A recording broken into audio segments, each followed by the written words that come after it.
Video yang menayangkan gambar sekelompok ibu-ibu tengah memikul keranda jenazah dari sebuah masjid menuju ke tempat pemakaman beredar di media sosial.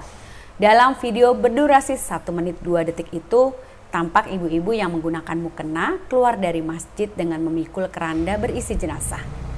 Hal ini tampak tidak lazim karena biasanya yang bertugas memikul keranda jenazah ke tempat pemakaman adalah kaum laki-laki. Tokoh agama sekaligus Kepala Lingkungan Taman Seruni, Kelurahan Taman Sari, Kecamatan Ampenan, Kota Mataram, Ustadz Haji Kamaludin mengatakan peristiwa tersebut terjadi pada Kamis 12 Agustus. Keranda jenazah tersebut dipikul oleh ibu-ibu dari masjid menuju tempat pemakaman. Kamaludin juga menyebutkan sejak 1 bulan terakhir ada sekitar 11 warga Taman Kapitan yang meninggal dunia. Hal ini dianggap tidak umum terjadi karena biasanya hanya 1 atau 2 orang saja yang meninggal dunia di lingkungan tersebut.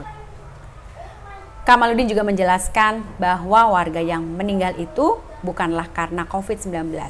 Kemudian karena banyak warga yang meninggal, maka para ibu di lingkungan ini lalu ikut mengangkut keranda jenazah dengan harapan wabah penyakit yang terjadi akan segera berakhir. Ibu-ibu ini pun peka. Mereka melihat situasi yang terjadi, maka mereka pun berinisiatif meminta untuk mengangkat keranda sebagaimana yang orang tua mereka dulu pernah lakukan. Mereka juga berharap segala bala dan wabah penyakit yang terjadi saat ini akan segera berakhir. Menurut Kamaludin, para ibu ini pun meminta semoga yang dianggap bala segera diangkat oleh Tuhan Yang Maha Esa, termasuk COVID-19. Kamaludin juga mengatakan ibu-ibu yang ikut mengangkut keranda jenazah tetap menjalankan protokol kesehatan.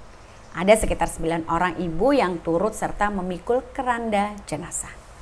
Kamaludin menceritakan para ibu yang memikul keranda jenazah merupakan adat yang sudah dilakukan oleh para orang tua mereka sejak zaman dulu. Namun hal tersebut hanya dilakukan jika sedang terjadi suatu wabah penyakit. Hal serupa juga pernah dilakukan saat terjadi wabah penyakit kolera. Di kehidupan masyarakat suku Sasak, antara adat dan agama hampir tidak bisa dipisahkan. Meski demikian, adat yang selama ini dilaksanakan tidak pernah keluar dari norma agama. Tidak hanya di Mataram, ibu-ibu yang memikul keranda jenazah untuk menolak bala juga terjadi di daerah lain seperti beberapa wilayah di Pulau Jawa.